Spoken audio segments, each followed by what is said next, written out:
নমস্কার, 7 week news নেটওয়ার্কে আপনাদের স্বাগত। ফোন পেতে টাকা পাঠাচ্ছেন? সাবধান, কাকে পাঠাচ্ছেন সেটা জানেন তো? দিনের পর দিন বেড়েই চলেছে অনলাইন প্রতারণা চক্র। পুলিশের সাইবার ক্রাইম বিভাগের দাবি, প্রতারণা চক্রের বেশিরভাগ ঘটনাই ঘটছে সোশ্যাল মিডিয়া ব্যবহার করে। সোশ্যাল মিডিয়ার মাধ্যমে চাকরি, বিভিন্ন জিনিসের ডিস্ট্রিবিউটরশিপ, পোশাক আশাক থেকে শুরু করে নানান ধরনের জিনিসপত্র বিক্রির পোস্ট করে ফাঁদে ফেলা হচ্ছে সাধারণ মানুষকে। আর এই ধরনের প্রতারণার ঘটনায় প্রতারকেরা ভুয়ো ব্যাংক অ্যাকাউন্ট ব্যবহার করে থাকে। এ ধরনের প্রতারণার হাত থেকে রেহাই মিলছে না সাধারণ মানুষের। এবার এমনই একাধিক ঘটনার হদিশ মিলল উত্তর 24 পরগনার বসিরহাটে। প্রতারকেরা এই অঞ্চলের মূলত মহিলাদের প্রতারণার ফাঁদে ফেলছেন।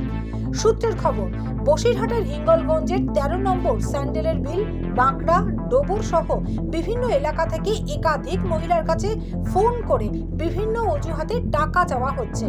অভিযোগ, তাদের ফোন করা হচ্ছে বিভিন্ন নাম্বার থেকে, অথচ সেই নাম্বারে পুনরায় ফোন করা হলে একবার এক জায়গার ঠিকানা বলছে তারা। এদিন ওই অঞ্চলের এক মহিলার কাছে ভাই পরিচয়ে ফোন করে টাকা চান এক ব্যক্তি। এরপর তিনি এলাকার একটি দোকান থেকে 30,000 টাকা পাঠিয়ে দেন দোকানদারের ফোন পেতে। কিন্তু দোকানদার সেই মহিলার কাছে টাকা চাইতে গেলে তিনি জানান যে অ্যাকাউন্টে টাকা পাঠানো হয়েছে সে ব্যক্তিকে নাকি তিনি চেনেনই না, তাই টাকা তিনি দেবেন না। এরপরেই দোকানদার শোভন মণ্ডল বুঝতে পারেন প্রতারণার শিকার হয়েছেন তিনি। লিখিত অভিযোগ জানিয়ে দ্বারস্থ হয়েছেন হিঙ্গলগঞ্জ থানার।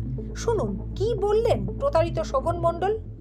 এসে বলল যে ঠাকুরপো, আমার এই নম্বরটা আমার ভাই ফোন করেছে, এই নম্বরটায় আমার এত টাকা মেরে দাও। আমি টাকাটা মেরে দিয়েছি। দেওয়ার পরে বলছে কি এটা আমার ভাই না। কত টাকা মেরে দিয়েছি? আমি যখন বলছি টাকাটা চাইলাম তার কাছে, তো বললো এটা আমার ভাই না, আমি কি চিনি না, আমার রং নম্বরে ফোন করে আমাকে এরকম টাকা চাইছে। তো আমি 30,000 টাকা দিয়েছি তাকে। এখন কি বলছে? এখন বলছে আমি টাকা দিতে পারবো না, আমার ভাই না ওটা। সেই নম্বরে তার ফোন করেছে, বলছে আমার দিদি তোমাকে টাকা দেয়নি। আমি বললাম না, আমি মোটামুটি 29,000 টাকা মেরেছি। 30,000 টাকা নাকি পায় তার দিদির কাছে, এরকমভাবে বলছে আমার সঙ্গে। কি চাইছে? এখন চাইছি এই টাকাটা যেন আমি ফিরে পাই। আমাকে এখন টাকা দিচ্ছে না। ওদের কাছে জানিয়েছি, তো ওরা বলছে দেখছি আমরা। আমি চাই আমার টাকাটা। অভিযোগের ভিত্তিতে ঘটনার তদন্ত শুরু করেছে হিঙ্গলগঞ্জ থানার পুলিশ। এলাকার মানুষজনদের সতর্ক করে এই ধরনের কোনো অজ্ঞাত পরিচয় ব্যক্তির ফোন থেকে টাকা চেয়ে কল আসলে তাদের ফাঁদে না পা দিয়ে পুলিশ প্রশাসনের দ্বারস্থ হওয়ার অনুরোধ করেছেন হিঙ্গলগঞ্জ থানার পুলিশ। উত্তর 24 পরগনা থেকে শান্তনু বিশ্বাসের রিপোর্ট, 7 উইক নিউজ নেটওয়ার্ক।